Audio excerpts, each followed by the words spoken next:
आज के इस बजट पर संवाद कार्यक्रम में मंच पर मेरे साथ उपस्थित अलवर के हमारे जिला प्रमुख श्री बलबीर छिल्लर जी,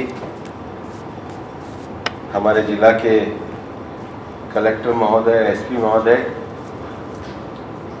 मेरे सामने उपस्थित हमारे अलवर के इंडस्ट्रियल एसोसिएशन के सभी पदाधिकारी, अलवर के प्रबुद्धगण। सबसे पहले तो मैं अपनी बातचीत शुरू करूं, आप लोगों से क्षमा चाहूँगा कि मेरे को कार्यक्रम में आने से देरी हुई, क्योंकि सुबह से मेरे कार्यक्रम लगे थे और हमारे राजस्थान में नए प्रदेश अध्यक्ष निर्वाचित हुए हैं।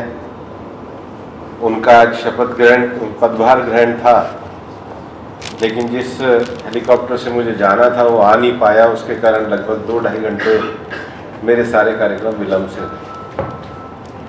लेकिन दूसरा, मैं आपको हृदय से धन्यवाद देने भी आया हूँ कि मैंने जब लोकसभा का चुनाव लड़ा था तो अलवर की सभी इंडस्ट्रियल एसोसिएशन ने, उनको कुछ हिचक थी, कुछ संकोच था, पर फिर भी आप सब लोगों ने जो तहे दिल से मुझे अपना समर्थन दिया, उसके लिए मैं हृदय से आज आपको धन्यवाद देता हूं। मेरा 12 साल का राज्यसभा के सदस्य के रूप में कार्यकाल रहा और 12 साल के कार्यकाल में विभिन्न संसदीय समितियों में कार्य करने का मेरे को अवसर प्राप्त हुआ। मेरा ये स्पष्ट मानना है कि भारत के ग्रोथ में मैन्युफैक्चरिंग इंडस्ट्री की बहुत बड़ी भूमिका है। मैन्युफैक्चरिंग इंडस्ट्री और उसमें भी विशेष रूप से एमएसएमई को बढ़ा करके ही हम भारत को दुनिया का विकसित देश बना सकते हैं। इसमें कोई कंफ्यूजन नहीं है, ये मेरा पूरी तरफ से दृढ़ मत है। और इसलिए मेरे 3 जगह इंडस्ट्रीज, अलवर की इंडस्ट्रीज के साथ बातचीत के कार्यक्रम हैं। अलवर में आज है, कल नीमराना घिलोट एरिया में है और कल भिवाड़ी एरिया में है। राजनीति में बाकी विषय चलते रहते हैं, लेकिन जो सबसे बड़ा गैप रहता है वो गैप ये होता है कि विकास कार्य को करने वाली एग्जीक्यूटिव, विकास कार्य को अंजाम में रिप्रेजेंट करने वाले पॉलिटिकल लोग और विकास कार्य से जो लाभार्थी हैं, उनमें आपस में बैठ कर के कई बार डायलॉग नहीं होता है। इसलिए अगर विकास कार्य बजट में होता है तो भी वो लागू नहीं हो पाता है, कहीं ना कहीं कम्युनिकेशन गैप रहता है। और इसलिए मेरा ये मानना था कि हर बजट के बाद ये डायलॉग होना चाहिए और हमको भी समझना चाहिए कि प्रधानमंत्री नरेंद्र मोदी जी के नेतृत्व में भारत ने पिछले 10 सालों में जो यात्रा करी है, वो यात्रा किस प्रकार से एक नया भारत का आकार ले रही है। 2014 में जब प्रधानमंत्री नरेंद्र मोदी जी ने देश की सत्ता को संभाला था तो हिंदुस्तान दुनिया की 5 डगमगाती हुई अर्थव्यवस्था है, जिसको फ्रेजाइल इकोनॉमी कहते हैं, उसमें आती थी।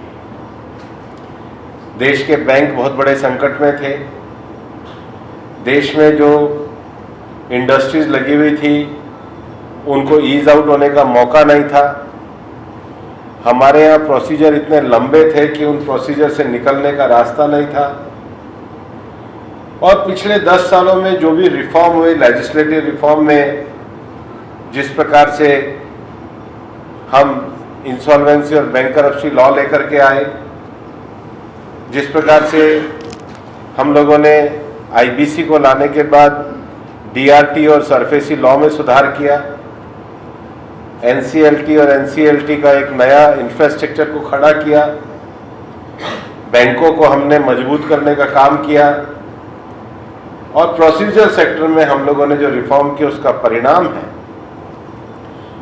कि 2014 में जो भारत दुनिया की 5 डगमगाती हुई अर्थव्यवस्थाओं में था, वो 2019 में दुनिया की 5वीं बड़ी अर्थव्यवस्था है और हम दुनिया की 3री लार्जेस्ट इकोनॉमी बनने जा रहे हैं। ये मोदी जी के नेतृत्व में है। और इसलिए इस बजट में सरकार ने जो सबसे पहला काम किया है वो एग्रीकल्चर सेक्टर में प्रोडक्शन कैसे बढ़े,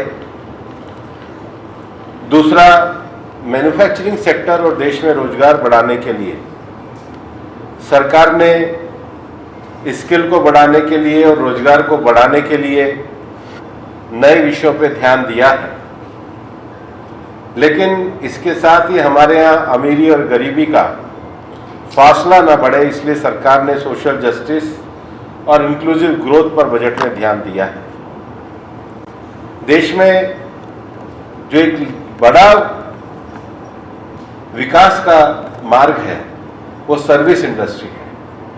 अलवर में भी होटल इंडस्ट्री, टूरिज्म इंडस्ट्री की जब हम बात करते हैं तो वो सर्विस इंडस्ट्री की बात है।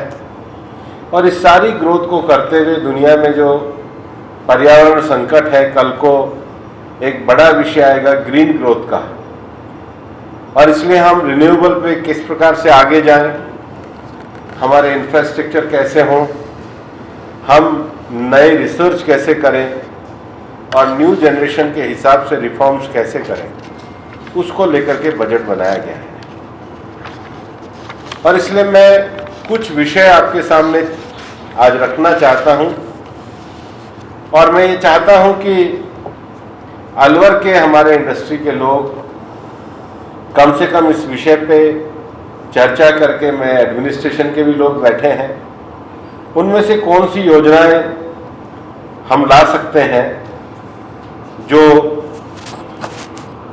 देश के साथ साथ हमारे क्षेत्र को भी बढ़ा सके। मैंने पहले ही आपको कहा है कि जो बिजनेस की सबसे बड़ी समस्या इस देश में है वो लिक्विडिटी की रहती है। नकदी का जो प्रवाह है वो किसी भी व्यवसाय में सबसे बड़ी चुनौती है। आज ये ठीक है कि दुनिया की 5वीं बड़ी अर्थव्यवस्था बनने के बाद जो दुनिया में ग्लोबल ग्रोथ हो रही है उसमें भारत का शेयर 16% है। और आज जहां दुनिया के बड़े देश डेवलपमेंट की ग्रोथ को बढ़ा नहीं पा रहे, भारत 8.2% की दर से अपनी ग्रोथ रेट को बढ़ाने का काम कर रहा है। और इसलिए इस बजट में अगर राजस्थान के लिए देखा जाए तो केंद्र सरकार ने जो बजट दिया है उसमें लगभग 75,000 करोड़ रुपया सीधे हमारे राजस्थान को प्राप्त हुए हैं।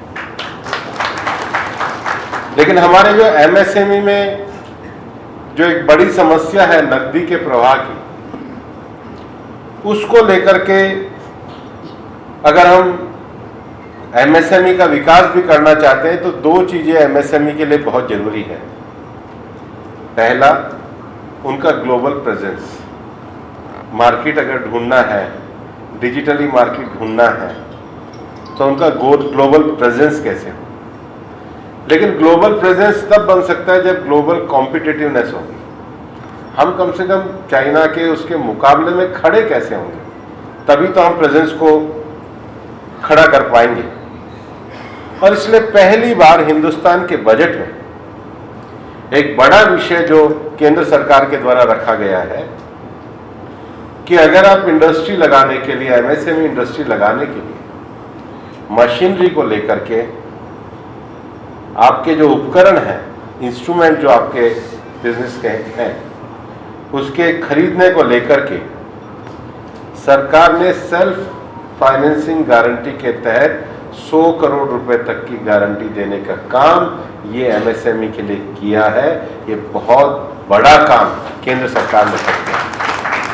क्योंकि ग्लोबल कॉम्पिटिटिवनेस के लिए जो लिक्विडिटी होनी चाहिए वो उसके लिए सरकार ने, और राजस्थान में भी जो हम फैक्ट्री लेड विकास की बात करते हैं उसमें ये योजना बहुत काम की योजना है। दूसरा विषय, ये जो लिक्विडिटी है ये आने के बाद भी इसको सस्टेन कैसे किया जाए,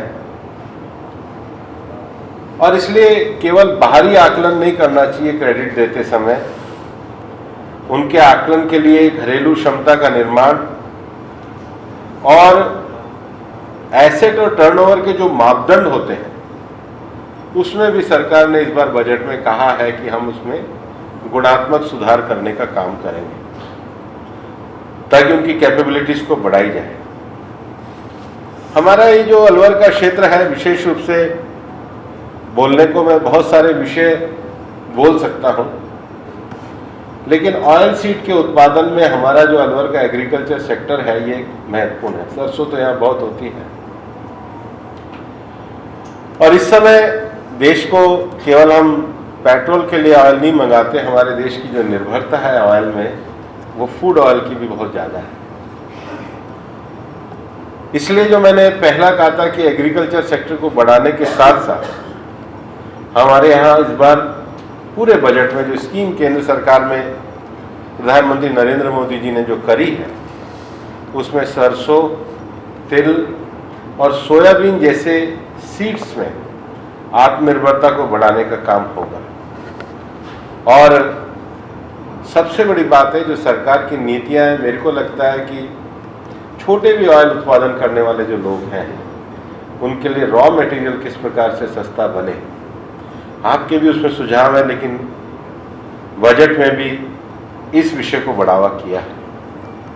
इस बार सरकार के द्वारा कस्टम ड्यूटी में भी कटौती की गई है, और उसका जो सबसे बड़ा लाभ है वो मुझे लगता है कि इंडस्ट्रीज की इनपुट की लागत कम होगी, घरेलू मैन्युफैक्चरिंग को भी फायदा होने का काम होगा। और ये जो एक नया विषय, इसको आप लोग मेरे से ज़्यादा समझते हैं, रियल डाउन फिलिंग मटेरियल पर जो कस्टम ड्यूटी घटाई है उससे टेक्सटाइल क्षेत्र में जो छोटा काम होता है अगर हमारे यहाँ भी होता है तो उसमें बड़ा फायदा होगा। मैं कई बार घिलोट और भिवाड़ी के क्षेत्र में मैन्युफैक्चरिंग इंडस्ट्रीज तो हैं ही, लेकिन बहुत तेज़ी से जो केमिकल इंडस्ट्री है उसका भी स्कोप जो है वो अलवर के क्षेत्र में बढ़ सकता है। और इस बार बजट में सरकार के द्वारा जो 28 जो क्रिटिकल मिनरल्स हैं उन क्रिटिकल मिनरल्स की कस्टम ड्यूटी 0 करी गई है। उसका सबसे बड़ा लाभ जो हमारे नौजवान भी हैं इस इंडस्ट्री में जाना चाहते हैं, जैसे सिलिकॉन क्वार्ट्ज है, सिलिकॉन डाइऑक्साइड है, ऐसे जो मिनरल्स हमारी इंडस्ट्री में एक बड़ी भूमिका निभाते हैं। लाइमस्टोन को बेस करके तो कई इंडस्ट्रियां बनी हुई हैं, तो उसमें कस्टम ड्यूटी कुछ चीज़ों में तो घटा करके 2.5% करी है। और दूसरा जो विषय है, अभी सरकार के द्वारा मोबाइल संबंधित जो एक्साइज है, सर्किट बोर्ड्स पे जो कस्टम ड्यूटी घटाई है, उस पे भी जो यहाँ की जो छोटी एमएसएमई इंडस्ट्री है उसको फायदा होने का काम रहेगा। सबसे बड़ी बात है कि सरकार ने trade receivable discounting amount platform पर जो अनिवार्य ऑनबोर्डिंग के लिए टर्नओवर की सीमा 500 करोड़ से घटा करके 250 करोड़ रुपए करने की घोषणा करी। इससे भी जो हमारी छोटी एमएसएमई हमारे क्षेत्र में उनकी लिक्विडिटी को फायदा होगा। इस देश में हमने कोविड जैसी महामारी को देखा था। कोविड जैसी महामारी में जो छोटी इंडस्ट्रीज थी उनको दिक्कत आई थी, बहुत छोटी, और इसलिए इस बार सरकार के द्वारा मुद्रा का जो लोन है वो भी 10 लाख से बढ़ाकर के 20 लाख करने का प्रावधान किया गया है, जिससे बहुत छोटे लोगों को फायदा होने की उम्मीद है। और सच में अगर पिछले 10 सालों में जो सरकार के जो आंकड़े बताते हैं कि मुद्रा योजना को लेकर के लगभग 8 करोड़ लोगों ने पहली बार बिजनेस को प्रारंभ किया है, ये बहुत बड़ी संख्या है। अगर हम देखें, एक जो बड़ा विषय ईज ऑफ डूइंग बिजनेस के नाते है कि टीडीएस में अगर कोई देरी होती है तो वो क्रिमिनल ऑफेंस नहीं रहेगा, इसको बोनाफाइड ही माना जाएगा। और ये सरकार ने ऐसा करके देश में एक बिजनेस फ्रेंडली माहौल बनाने का विषय किया है, जब बिजनेस बिना डर और दबाव के यात्रा करें। हमारे देश में रोजगार क्षेत्र को आगे बढ़ाने के लिए इस बात की बहुत आवश्यकता है कि नौजवानों की स्किल और जो एम्प्लॉयबिलिटी गैप है उसको दूर किया जाए। बहुत सारे बच्चे भी कई बार आते हैं और इंडस्ट्री भी चाहती है, लेकिन जिसको हम कहते हैं कि स्किल और एम्प्लॉयबिलिटी गैप है, उसके कारण चाहने के बाद भी अच्छा व्यक्ति खड़ा नहीं हो पाता है। और इसलिए बहुत बड़ी संख्या में ये पहली बार हिंदुस्तान में प्रयोग हुआ है कि हमने स्किल के लिए जो इंटर्नशिप के विषय को शुरू किया है उसको आगे बढ़ाने का काम किया है, कर रहे हैं। रिसाइकिल और सर्कुलर इकोनॉमी ये आने वाले समय की सबसे बड़ी हकीकत है। हमारा आज घर जो है वो लगभग 50% इलेक्ट्रॉनिक आइटम से भर गया है। हमारे हाथ के मोबाइल से लेके किचन के भी जो उपकरण हैं, आज कोई किचन ऐसी नहीं है जिसमें 70 से 80% इलेक्ट्रॉनिक ना हो। आपके मिक्सी से लेकर के जितने भी आइटम हैं, इसका जो डिस्पोजल है ये सबसे ज़्यादा है। और डिस्पोजल में केवल फेंक देने से नहीं, एक मोबाइल को भी फेंकने से कम 6-7 किस्म के उसमें से चीज़ें बाहर निकलती हैं। इसका जो डिस्पोजल है, और इसका अगर हमने रीयूज़ और रिसाइकल नहीं किया, मुझे भी बताया अलवर में भी हमने ये शुरू किया है, लेकिन आने वाले समय में बहुत बड़ा इंडस्ट्रियल स्कोप भी बनने जा रहा है। और मैंने पर्यावरण मंत्री रहते हुए पिछले 4 सालों में इलेक्ट्रॉनिक वेस्ट के लिए, इवन यूज्ड ऑयल वेस्ट के लिए, ये यूज्ड ऑयल जो है ये इतना ज़मीन में जाता है कि पोल्यूशन खड़ा करता है। ये सारे टायर वेस्ट के लिए, टायर में भी टायर वेस्ट इतना बड़ा विषय है। और ये सर्कुलर इकोनॉमी एक बड़ी हकीकत है। दिल्ली के पास इस अलवर क्षेत्र में हम निश्चित रूप से नौजवानों को और इंडस्ट्रीज़ को ये चाहेंगे कि वो इस रिसाइकल इकोनॉमी के स्कोप को समझने का काम करें, ताकि नए लोग इन आयामों को छू सकें। मैं मानता हूं कि जब मैं सांसद बना था और मैं उड़ीसा का चुनाव कर रहा था, गर्मी थी, तो सबसे ज़्यादा चुनौती जो थी वो अलवर में पानी को लेकर के, और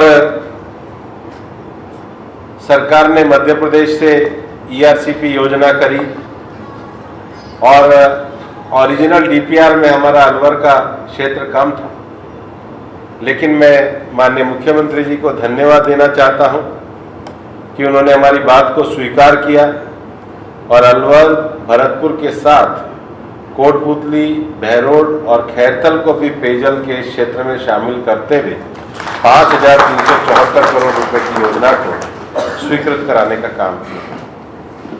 सिलीसेट से शहर में जो पानी की आपूर्ति है उसको पूरा कराने के लिए 23 करोड़ 26 लाख रुपए आवंटित हुए।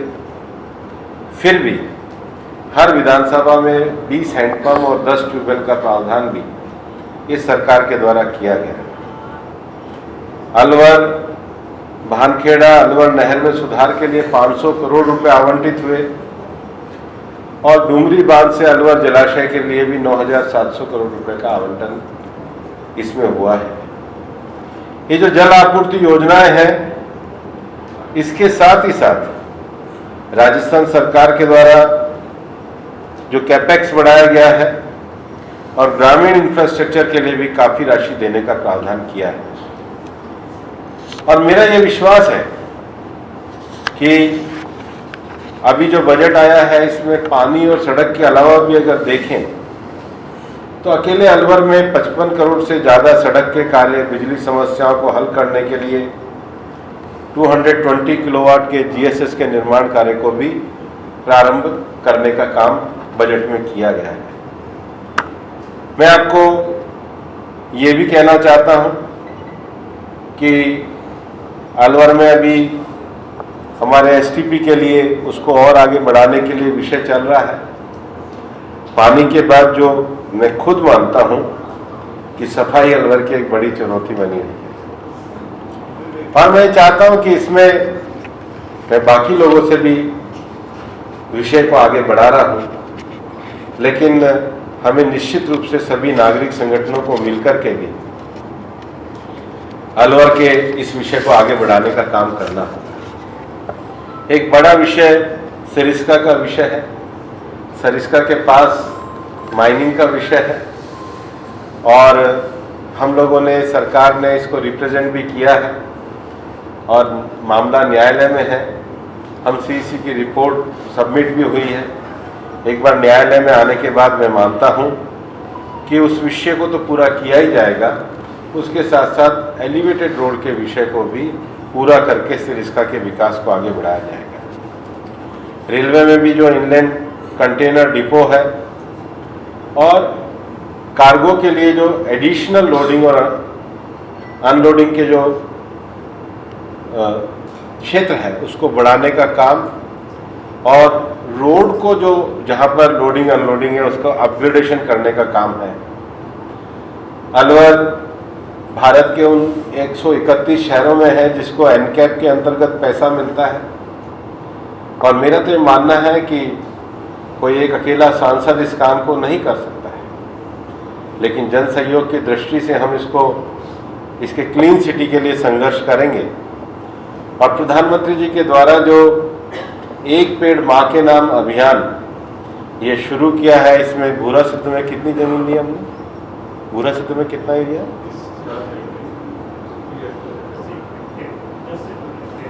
15 हेक्टेयर के करीब जमीन में कल पहली बार हम 8000 से ज़्यादा लोगों को लेकर के ये एक पेड़ माँ के नाम अभियान को शुरू कर रहे हैं। और मेरा मानना है कि 2 अच्छे काम इस बजट में हुए हैं। मैं हमारे मंत्री संजय जी को भी बधाई देना चाहता हूँ।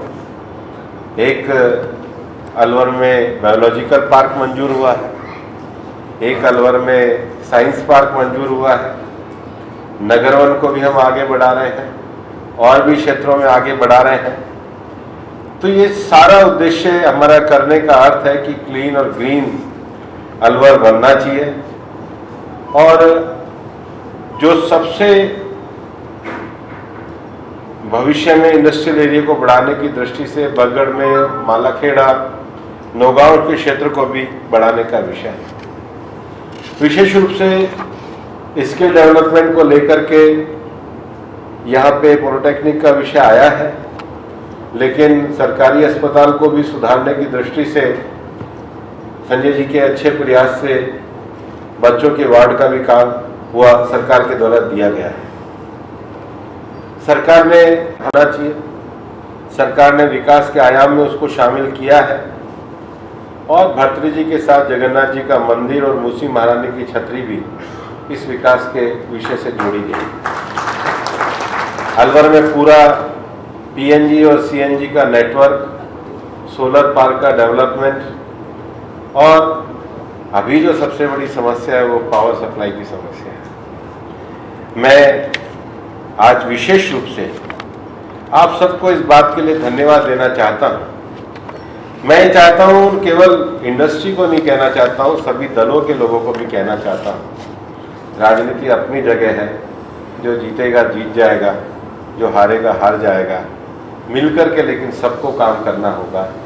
हम एक ऐसे माहौल और एक ऐसे विज़न को क्रिएट करें जिसमें अलवर में हम जागरूकता पैदा करके अलवर के विकास को आगे बढ़ाने का काम करें। मेरा ये मानना है कि पिछले 10 वर्षों में प्रधानमंत्री नरेंद्र मोदी जी के नेतृत्व में एक बहुत बड़ा चमत्कार हुआ है।